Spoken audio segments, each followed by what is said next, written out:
An improving day today on this Tuesday, 6 days into the month of May. We've still got some back and forth in your weather forecast. This upper level low that's been giving us so much activity over the past few days is waning. We do have another one in the store, and we've got conditions kind of reverting back to, well, the way they were. After sunny and 75 tomorrow night and into your Thursday, well, we'll talk about that in a little bit, and how we still have some dry and some wet and some cool and some warmer days ahead, and that's just in the near term. Again, thank you for being a part of the program tonight. Local news in just a few moments. Just a quick heads up, if you caught the Derby on Sunday and you're anxious to see another Triple Crown winner, which is few and far between, I can guarantee you, if you can get someone to take the bet that there will not be one, you will win. Kentucky Derby winner Sovereignty's trainer, announced today that they will not be competing in the Preakness, stating that it's just the best for the horse at this time to skip the Preakness. It's long been debated about that quick 2-week turnaround on any Derby winner, try to get ready for the next and then the next 2 weeks thereafter. But they're going to spend their time training for, resting, and focusing on the Belmont. This is the fourth time, I guess, since it was Justify that won Triple Crown that we will sit out and not even have a chance of it happening. So, I have family in the heart of Moorhead. We have a lot of students and family who live in Moorhead and travel to and fro. And at this hour, as I understand, authorities are still searching for this man considered to be armed and dangerous who escaped authorities at the UK St. Clair Hospital on yesterday and was last seen in the downtown, so to speak, Moorhead area. The escape happened yesterday afternoon at UK St. Clair Hospital, and to be honest, I just checked in with Lacey again a few moments ago, and there was no unusual activity or anything going on. It seemed to be business as usual just in and around the Moorhead area, but authorities are still actively searching for the suspect, and just earlier this morning, they were asking residents in the area, especially those in the downtown Moorhead area, to go and look at any home or security footage they may have from their business from like 3 o'clock in the morning to present time in hopes they may have seen some movement. This was yesterday afternoon that guards or deputies within the federal prison were at the UK St. Clair Hospital, and at that time, he was getting medical treatment or en route to, he escaped custody.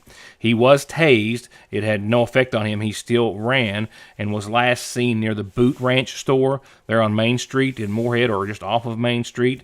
His name is Anthony Martinez.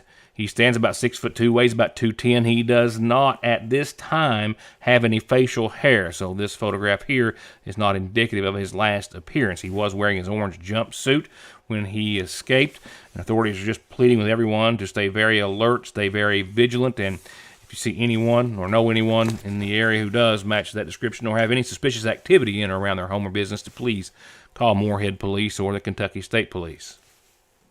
Now let's go to the state's capital, where earlier today Governor Beshear said while there is still much sadness around the lives that we continue to lose in Kentucky due to drug overdoses, there is hope and there is encouragement at the same time in some major leaps and bounds in regards to the number of overdose deaths, not just over the past 2 or 3 years, but most significantly, he says, from last year to date.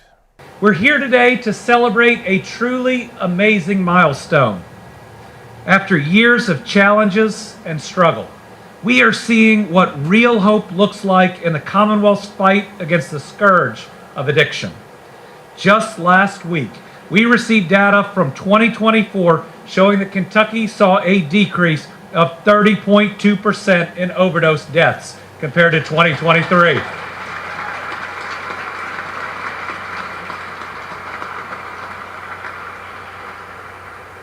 It is hard to understate what a decrease of this size means.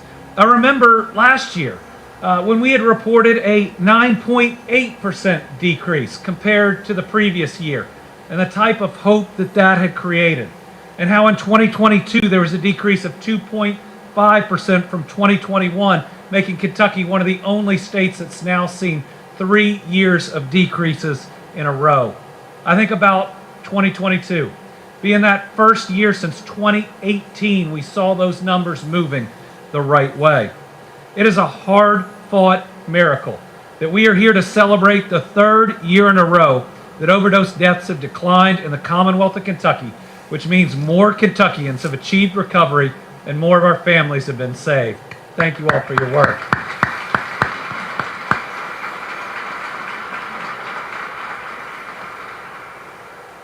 However, today's celebration doesn't come without real pain. According to the 2024 overdose fatality report, we still lost 1,410 Kentuckians last year to a drug overdose. That is 1,410 too many. It is 1,410 children of God, somebody's kids, somebody's parents, somebody's brothers or sisters or friends that were taken from us far too soon. These are all children of God, missed by their friends, families, and their communities. Two drugs in particular continue to be the most prevalent, contributing to deadly overdoses in the state.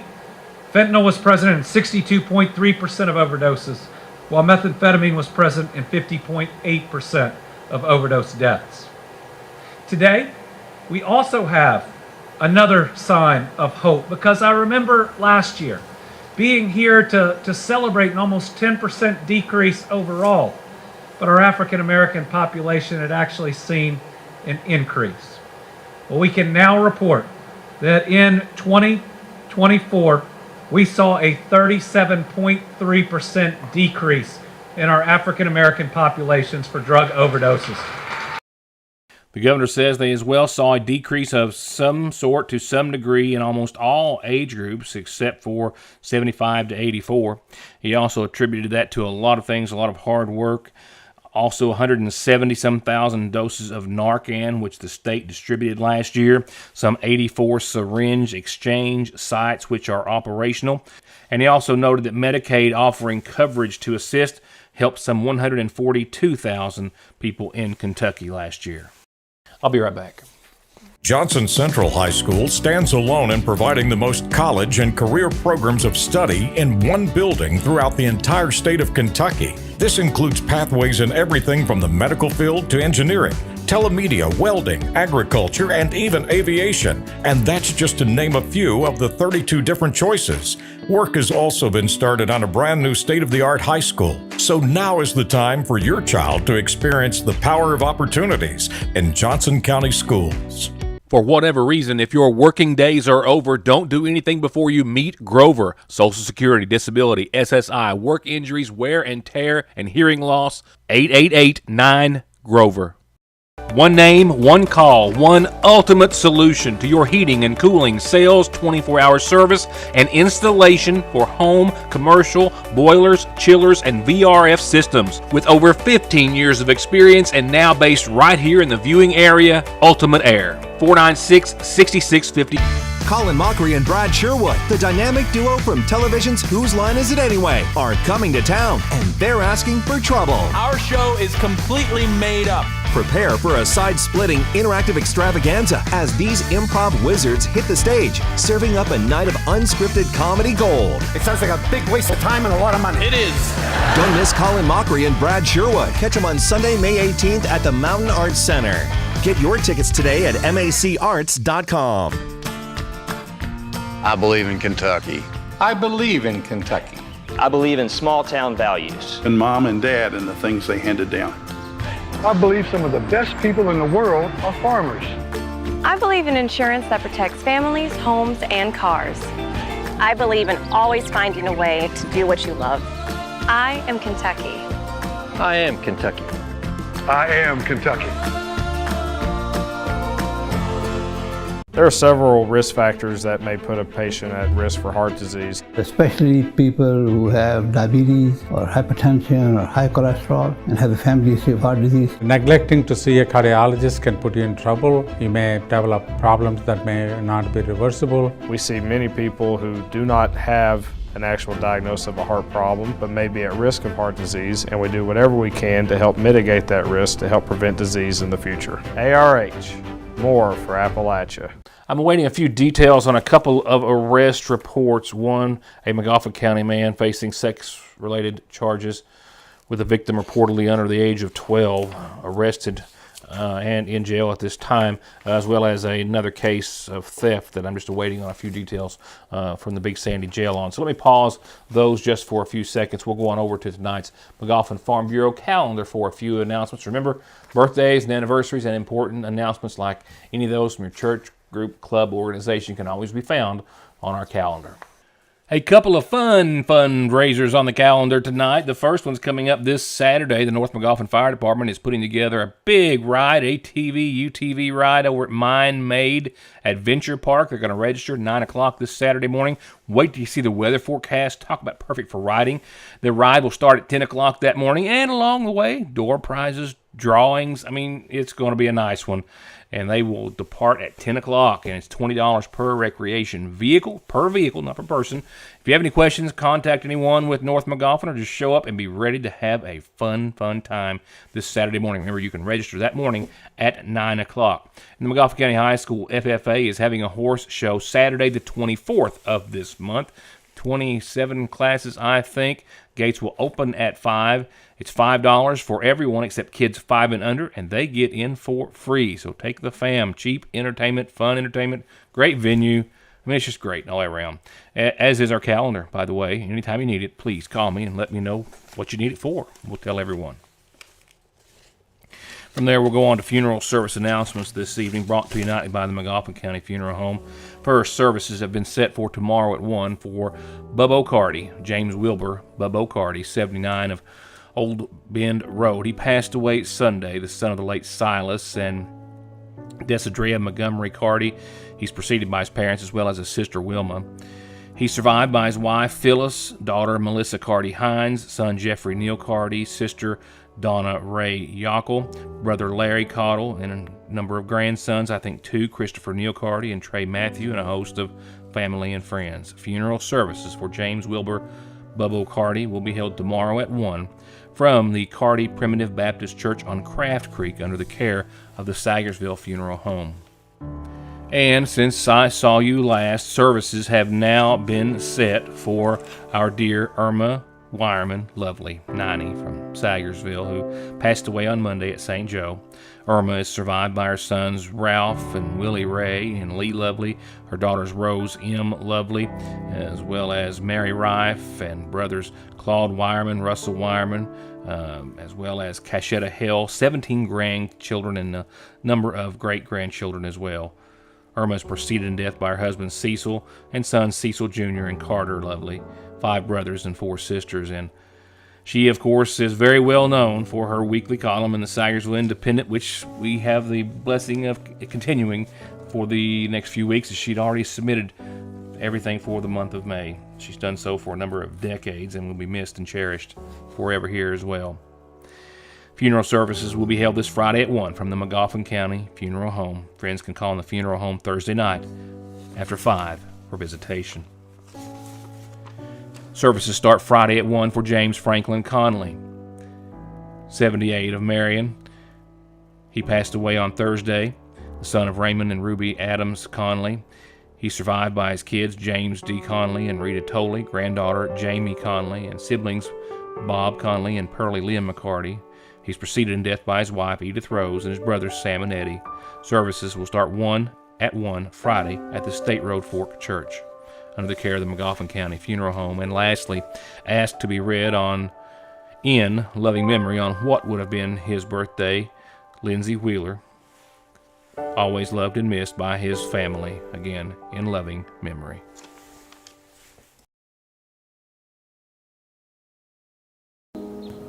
I wonder, could this be our last trip together? What if I upset him? He might never call again. But what if I don't say anything? Hey, Dad. Is something wrong? Actually, are you okay? If someone you know or love is struggling, contact Big Sandy Healthcare today. SMB is proud to stand with you with what might be your very first and definitely last checking, savings, retirement, even Christmas Club account, along with consumer, auto, mortgage, business loans that you can easily manage from anywhere in the world with safe, secure mobile and online banking. that comes from over 120 years of commitment to your financial life and well-being, today, tomorrow, and forever. Salyersville National. My name is Don McFarland, and I have been an attorney in Eastern Kentucky for over 30 years. This is my son, Max McFarland. I'm very proud of Max. He is incredibly intelligent, a hard worker, and is graduating from law school this spring. Max will take the bar exam this summer. We are a family and we treat our clients like family. Bigger law firms are not always better law firms. There is no substitute for experience, personal attention, wisdom, and knowing who your attorney is. When you have any legal needs, come see us and we will personally represent you, and we will put our experience and energy to get the results you need. If you have been in a car wreck, injured on the job, in need of Social Security disability benefits, or have any legal needs, come see us and let us take care of you. Call us at 349-9000. With spring comes sniffles and sneezes from that pesky fine powder from plants. Pollen, one of the worst words ever. You could try to limit your time outdoors, but that's really not an option for most of us. So talk to the pharmacist at Parkway Pharmacy and make a plan for personalized solutions for allergy and asthma relief today. A couple of arrest reports tonight. One, a man with a Prestonsburg address taken into custody on an outstanding warrant for pawning stolen merchandise here in Salyersville last year. Police Chief Neil Adams confirmed to me earlier today that his citation has been active since last July. It was then that a property owner reportedly found items that had been stolen from one of his residences or businesses at a local pawn shop. It was there that he had identified 3 pieces of equipment, tools, power tools, if you will, worth a total of about $9,000 that had been pawned for $75, brought in by this man, according to Chief Adams. 29-year-old Brian Watson of Prestonsburg. He was charged with receiving stolen property over $1,000 and receiving stolen property, and was since served and arrested by the Magoffin County Sheriff's Department on the active warrant. And in another report tonight, a Magoffin County man is jailed tonight related to sex crimes against a child. This after an investigation started by Kentucky State Police Trooper Joe Weddington.